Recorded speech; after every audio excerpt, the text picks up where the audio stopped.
Welcome back po sa Finding Hope with Ami. Alam niya, excited ako sa guest natin ngayon. Ang tagal namin din nagkita. Decades yata, di ba? Pero alam niyo, gustong-gusto ko siya. Isa po siyang napakagaling na artista. Mabait na tao. Alam ko, mabait po siyang tao.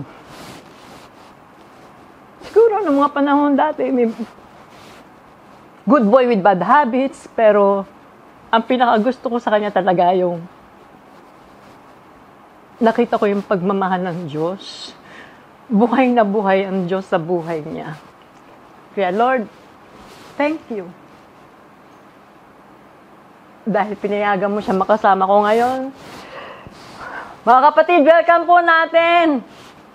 Award-winning actor, talented, lahat na, gwapo pa, Baron Geisler. Thank you, everyone. It's all by God's grace. I'm very grateful po, Mommy Ami, for me to be here and to talk about, the goodness of God sa mga buhay natin. I'm so blessed na nakatrabaho ko po kayo sa anak. Mga sayang isang That beses was lang yun. more than 2 decades Yes. ago. Kami magte-thank you, pinagbigyan mo kami. Thank you.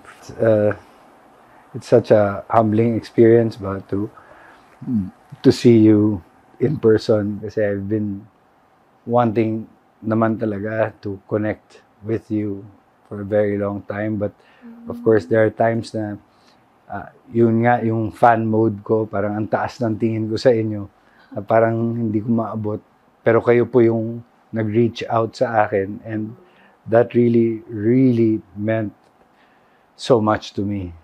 Tapos may sinigang pa tayo mamaya.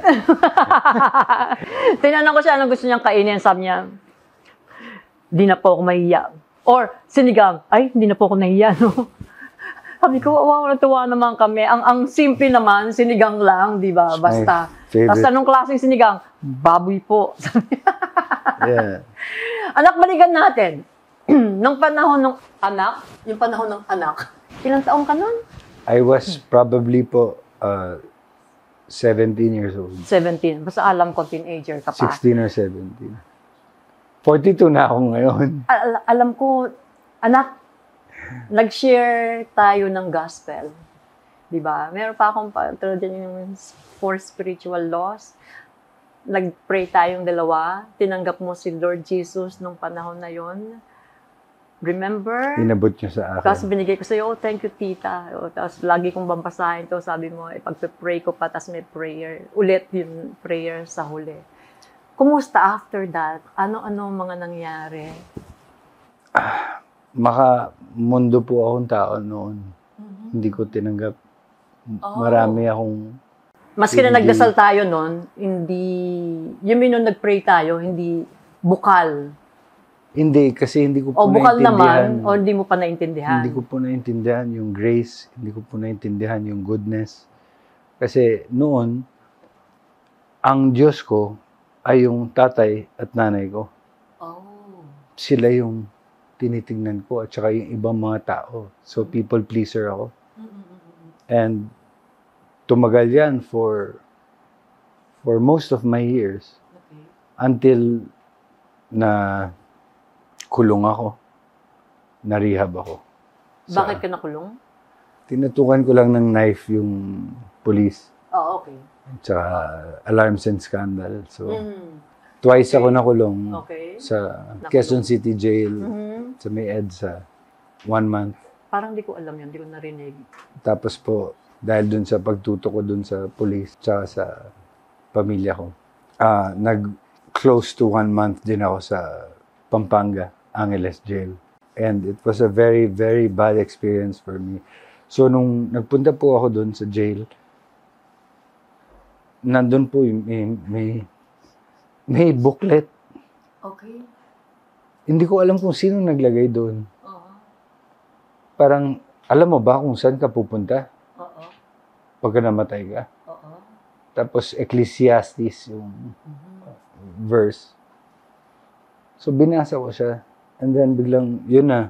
Nag-surrender na ako. Sabi ko, Lord, pakawalan mo lang ako. Dito, I will serve you for the rest of my life. But you know naman, tita, nobody's perfect. walang perfectong Kristiyano. Kaya nga po tayo, nandun yung fellowship, nandun po yung church, para po maging closer and closer tayo to be Christ-like. Kailangan natin lahat ng support. Yes. Anak, yes. anong year yan? Yung sinasabi mo, nakulong ka, na nabasa mo yung booklet. 2017 po.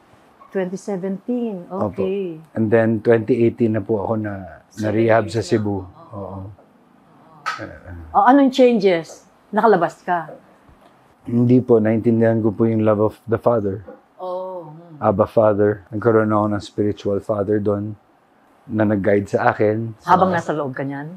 Habang nasa loob ako ng rehab, kinukuha po ako Wednesday mid-service, Saturday fellowship, Sunday service, and pinaintindihan niya sa akin yung love and grace of the Father, plus connecting and humbling myself to family, kasi it's really not about me. It's all about Him. Yun yung in-instill sa puso ko. And then every day I would pray. Nung time na yun, sabi ko, wala na akong career. Wala na. Titira na lang ako sa bundok, sa bukid. Wala na. Pero I was constantly praying, fervently praying and reading scripture every day. And I was also celibate. Yeah. Sineryoso si God. And sineryoso niya rin ako. So, after 9 months, sabi sa akin ng spiritual father ko na si Sir Lyndon, sabi niya, "Son, I think it's about time for you to dream. Wait for that one call. That one call. Pray to God about it." After 2-3 months, God answered my prayer. He was so faithful. Ano nangyari? Every day sa buhay ko, God is becoming realer, or tama ba yung English ko? Mas totoo, araw-araw, dahil sa mga miracles na I don't deserve minsan. Yan yung sinasabi mong love and grace. Yes. So, God is alive. Abba Father, Jesus is alive. Hallelujah. So, biglang tumawag si Derek Brillante. Okay. Oh, may gagawin kang pelikula. I was so shocked. I prayed for a call, and a call arrived for a movie. Anong movie to?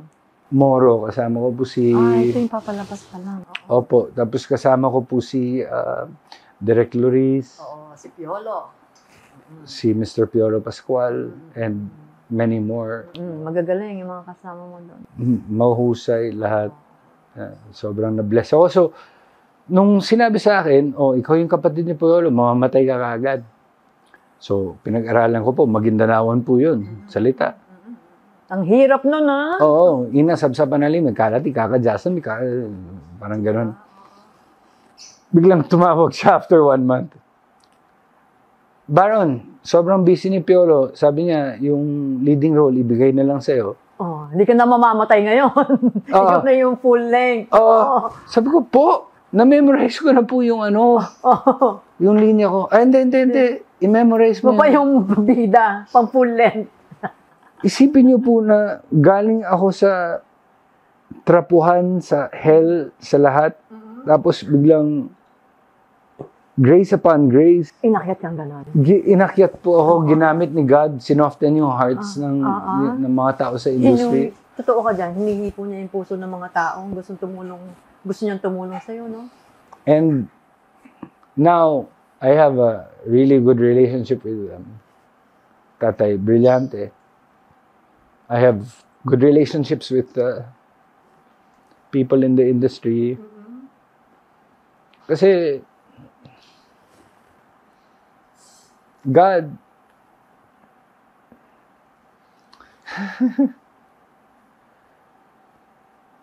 parang si God na yung gumagalaw for me. Yung Holy Spirit na Holy Spirit led na lahat. Hindi ko na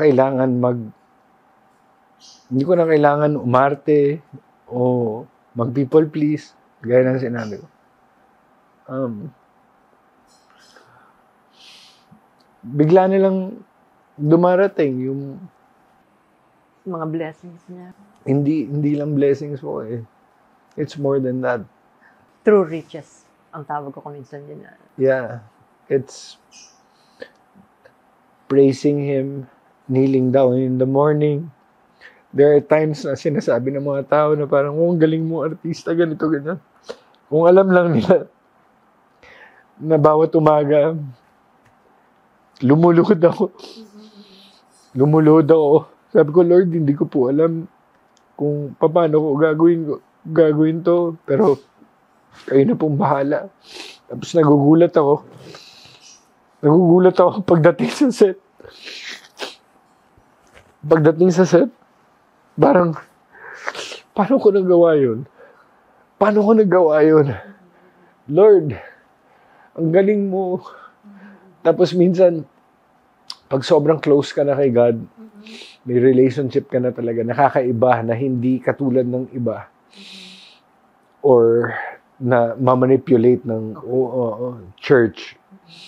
Or hindi siya nakakahon. Meron ka talagang sariling way of talking and praising and being His friend because God is my friend. Agree ako dyan. Oh. So, hindi flowers and roses and rainbows parate. God always tests my faith if I'm still there with Him. Paano?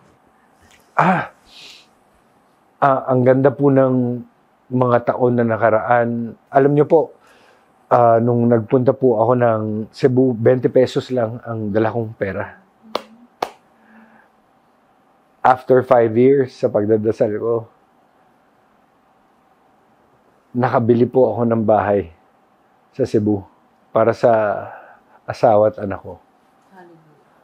Grasya yun na never kong in-expect na iba-bless ako ni God ng sarili kong bahay kasi parang siguro yung mga prayers ko dati parang mali, it's self-serving, it's superficial or it's just a selfish prayer. Pero once nung tumahimik ako sa pagdadasal at nakikinig na lang ako na parang, Lord, panambala. Ano pong gagawin ko? Doon po pumapasok lahat. Lalo na pag nagme-meditate ako sa Kanya. Tapos may music or preaching.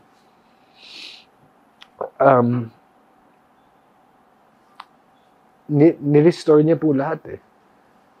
God restored my sanity. Baliw ako before. Lahat naman tayo.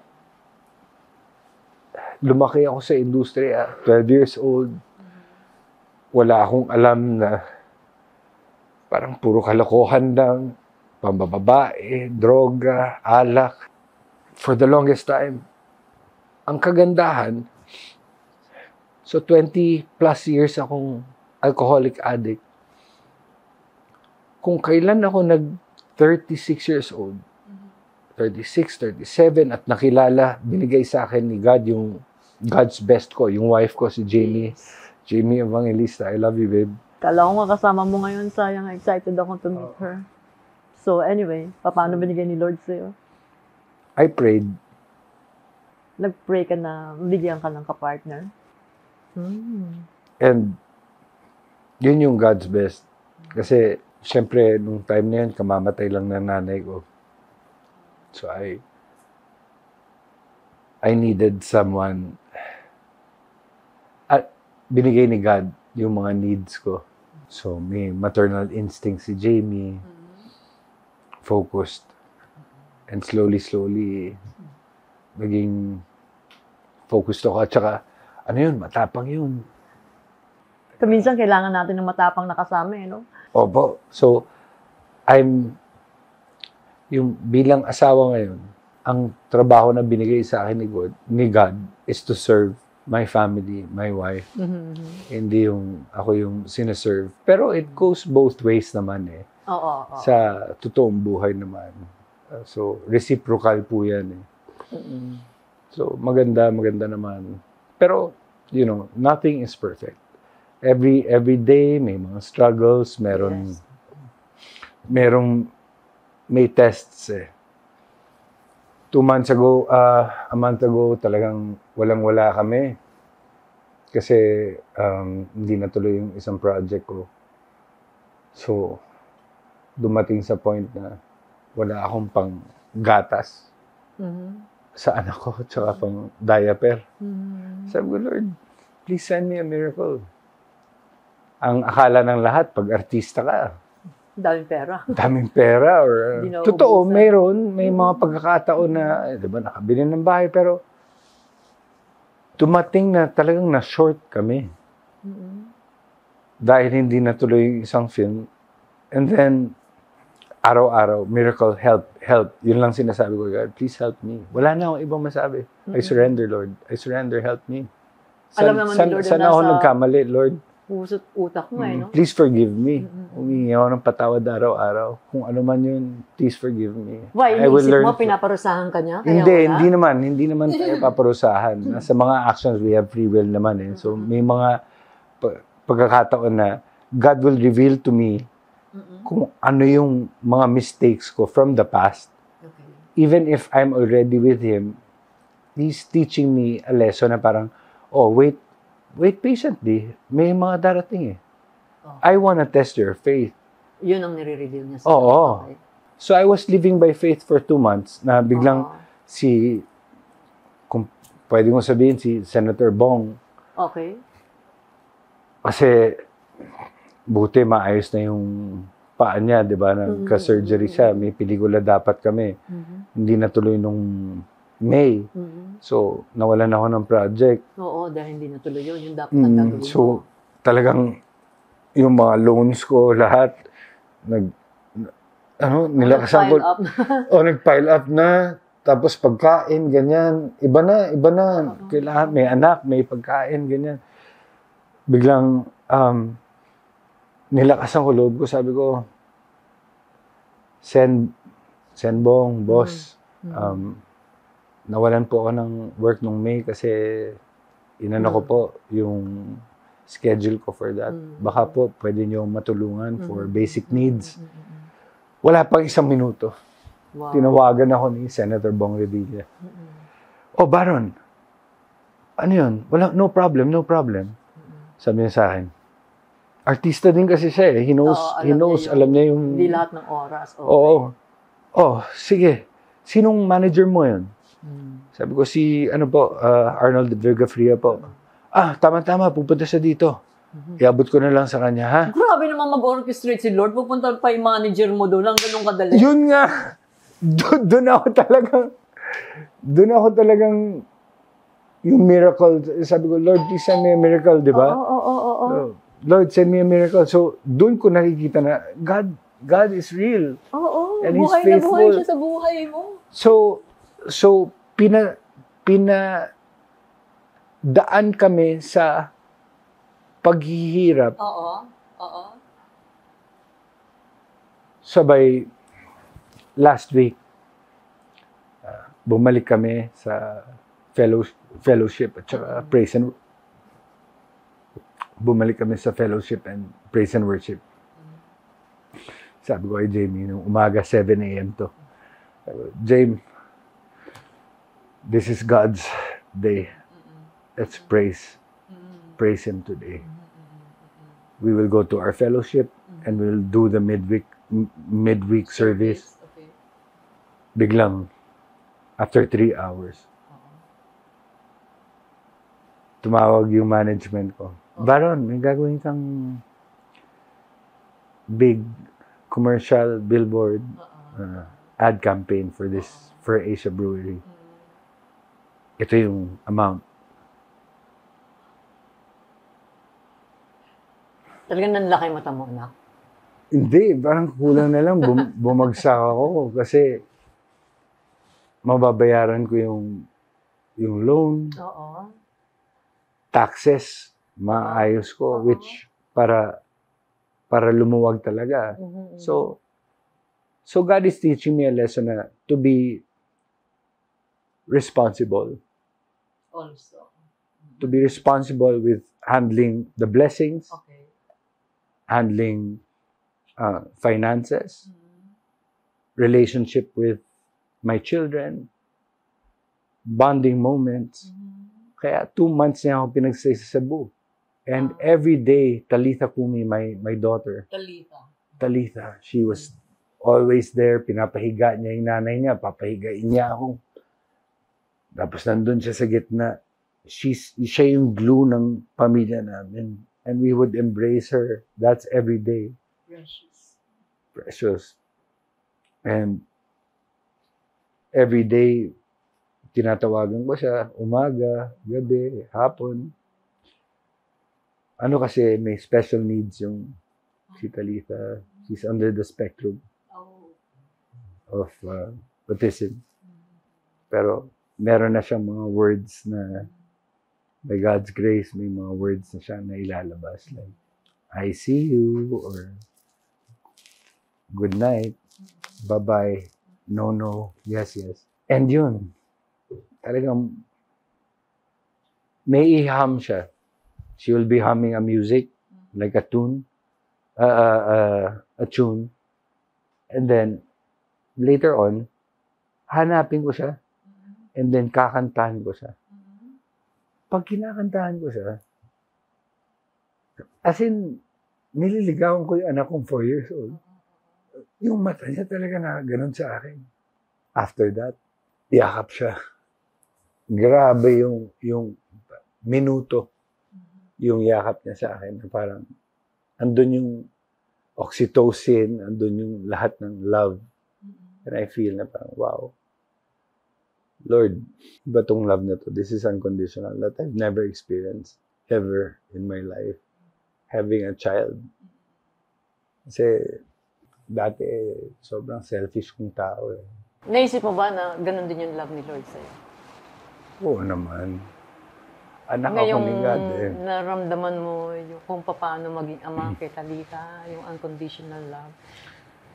Yung sa akin po, Naisip mo yun, na-experience mo yun. Dati kasi nangyari sa akin yun eh. Nangyari ba sa'yo yung ganun? ang pinaka main na parang not necessarily spoken to me, but revealed to me by God was patience. Ano yung mga napapagpasensyahan mo na ngayon na dati hindi? Init ng ulo ng asawa. Patience sa trabaho, sa pag-aantay, living in faith, living by faith. Kung meron, wala. God's will yan eh. So hate mo yung naghihintay? Papunta dito kasama ko si Sandro Salgado. Naghatid sa akin. He's my D group leader. And kinukwento ko sa kanya, dati lagi ako nasa Fairview. Yung bahay ko, 500 square meters yan. May bathtub ako. Kumbaga, marangya. Oo, marangya ang buhay. 16 pa lang may sarili na akong kotse. 21 years old, meron na po akong multi-million na bahay, na mansion, mga kotse. Lahat ng gusto ko. Tinanggal ni God lahat. Para matuto ako, tsaka mag-humble down. Kasi masama yung ugali ko noon.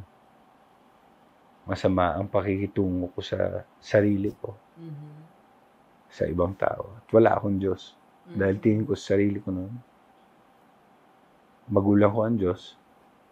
Tsaka, Diyos din ako. Oo, anak ka ng Diyos. Gano'n eh. Diyos ka din. Oo. Pero hindi pala. Pag pinalo ka ng Diyos at pinarealize sa'yo kung ano talaga yung tunay na buhay. Ano yung tunay na buhay, anak?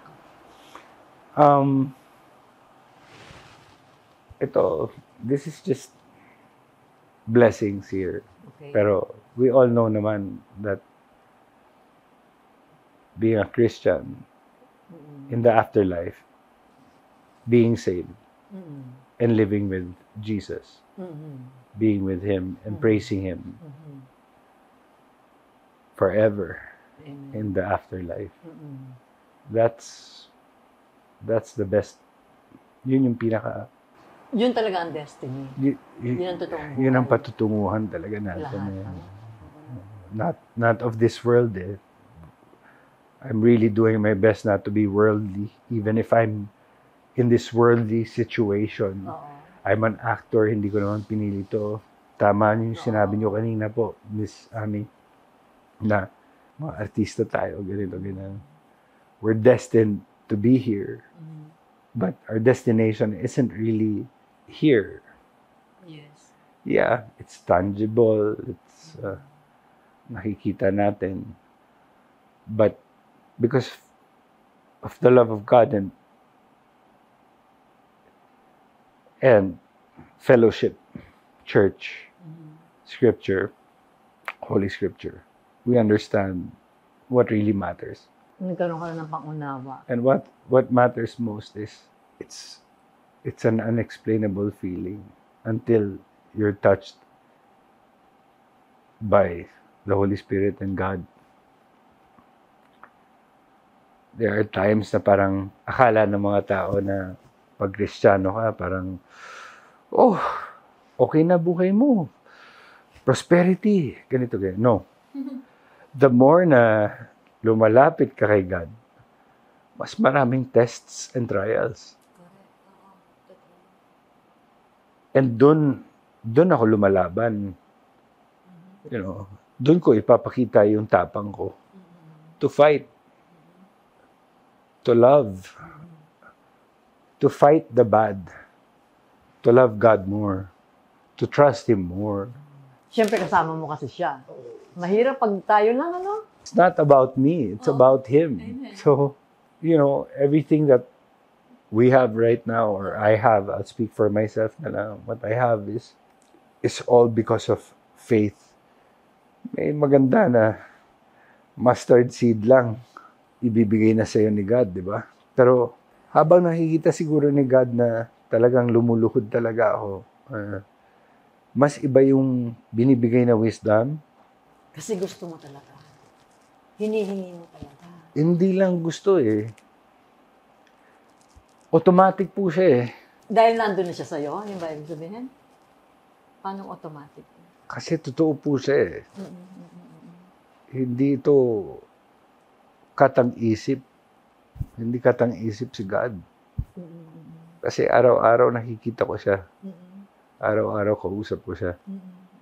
Kahit na hindi ako maayos na tao, at my lowest, at my highest, andun ako parati. Hindi kayo iniiwan.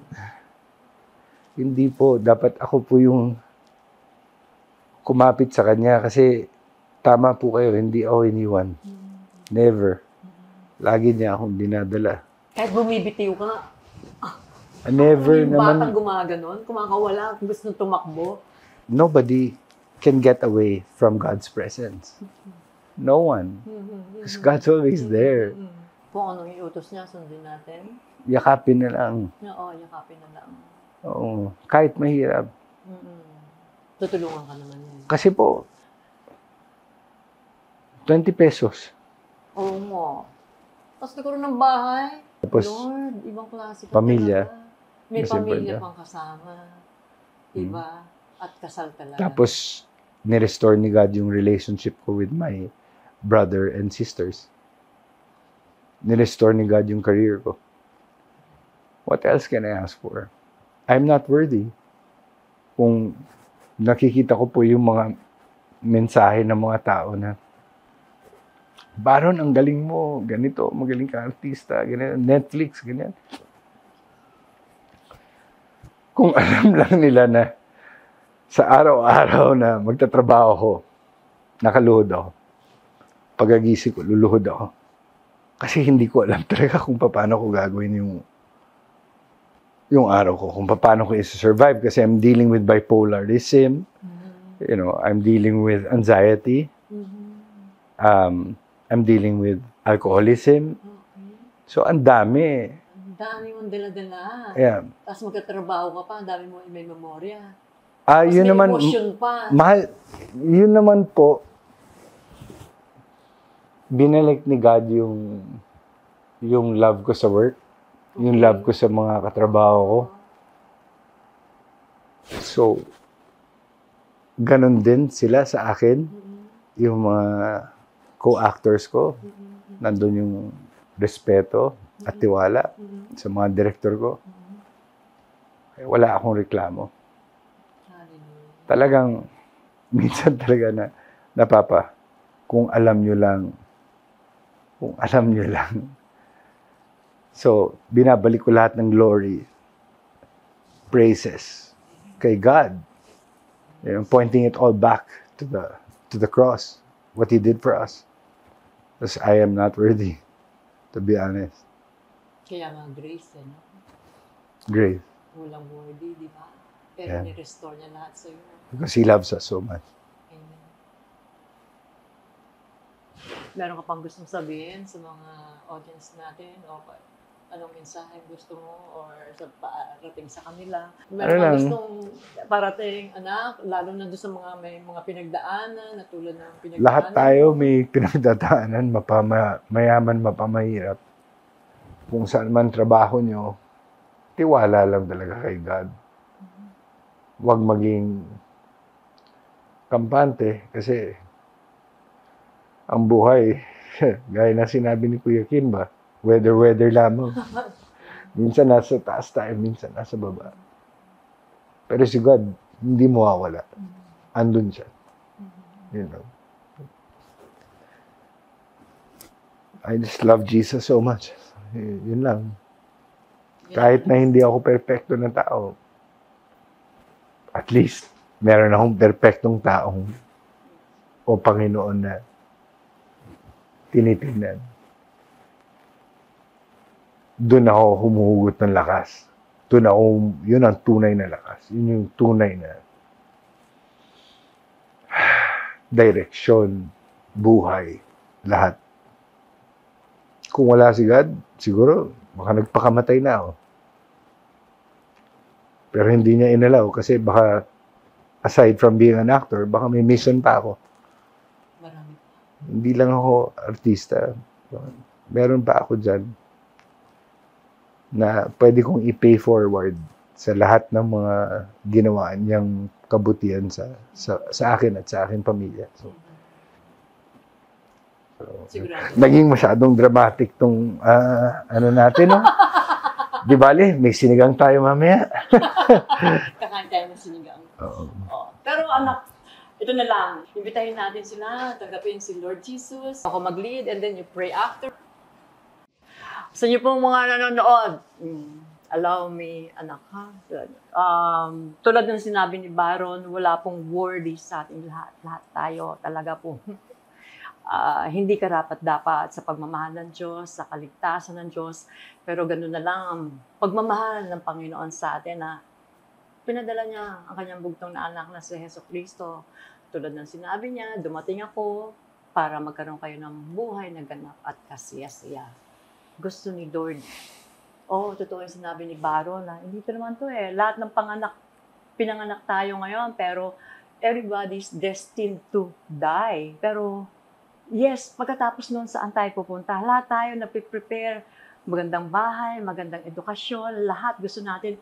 Hindi masama lahat yan. Kasi nandito pa tayo sa mundong ito. Magandang maayos ang buhay natin. Pero after this life, pag hindi tayo nag-prepare, disaster. Saan tayo pupunta? Pero kung gusto mo makasiguro doon sa magandang buhay after this life, kapatid, isa lang ang dapat natin gawin. Tanggapin natin si Jesucristo bilang Panginoon natin at tagapagligtas. Tapos nun, yung magiging magandang buhay tulad na nangyari kay Baron, byproduct na lang yun ng lahat kung tinanggap mo na ang Panginoon Jesucristo. Kung sincere ka, di ba? Kung genuine, tulad ng sinabi niya, nagaling totoo sa puso mo. Kaya kung gusto mo kapatid, alika manalangin tayo, sabayan mo kami ni Baron dito. Kapraso lang. Ay importante, galing sa puso mo. Sabihin mo lang ito, Panginoong Jesus, tinatanggap kita bilang Panginoon ko, tagapagligtas ko. Patawarin mo ako sa lahat ng mga kasalanan ko. Ikaw na ang maghari sa buhay ko. Ikaw na ang masunod palagi sa puso ko. Maaaring hindi ko pa lubos na nauunawaan ang lahat-lahat tungkol sa iyo, pero hinihiling ko na mas makilala pa kita ng buo, na magkaroon ako ng pagkakaisa sa iyo. Maraming salamat din sa pangako mo na hindi mo ko iiwan at pababayaan magpakailanman. At iiwan mo din sa akin ang iyong banal na spirito. Maraming salamat sa kapatawaran. Sa iyong pangalan, Panginoong Hesus, ito po ang dalangin ko. Amen. Father God, thank you for this opportunity to guest at this show. Kay Mami, Ami, and the people in this house. Thank you for all the blessings that you've shared to me and everybody, for this opportunity also to talk about you. Because Lord, we cannot escape you, Father. We're here to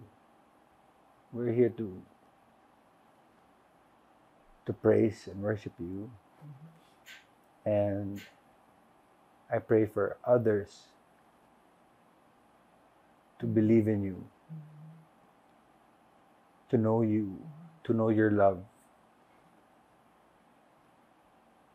Life could be very difficult, but with your grace, Father God, life could be seamless. Miracles upon miracles, Father God. Totoo po kayo. And I hope makita po ng mga tao sa puso nila at isipan. At makita kayo. Please touch their hearts.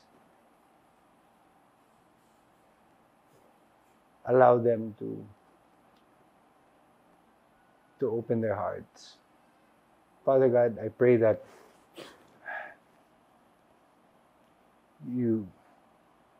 this interview would reach out to many, touch the heartstrings of many, so that they may understand what we're really trying to convey in this entire interview. It's all about you, Jesus. I hope and pray, Father God, that they understand what kind of a relationship you could offer us, Father God. It's not a worldly, transactional kind of feeling. This is not a feeling, Father God. It's the truth. The ultimate truth is you. And I pray that you i-accept po kayo ng mga tao as Lord and Savior, as the King of Kings. Jesus, there is power in your name. We love you, and I thank you and I praise you, Father God. And thank you for Mami Ami. Thank you for all my friends who are supporting me, the fellowship, the church, Father God. Thank you, thank you. Mighty name of Jesus, Abba, Father, thank you. Amen, amen. Pwede ka akapin? Opo. Kanina pa. Salamat po, Mami. Thank you very much. Thank you, Lord. I love you. Love you too. Salamat. Maraming salamat. Lord, thank you. Makakain na siya ng sinigang. Maraming salamat po sa panonood ninyo. Hanggang sa susunod po ulit. Dito pa rin sa Finding Hope with Annie. God bless you all. God bless. Bye. Thank you, Lord. Sa paghahaba-habang panahon, gusto kong pasalamatan lahat ng mga nagdasal sa akin. Mga nanay, mga tatay, mga kapatid. Maraming salamat. I appreciate you all. God bless you. Thank you.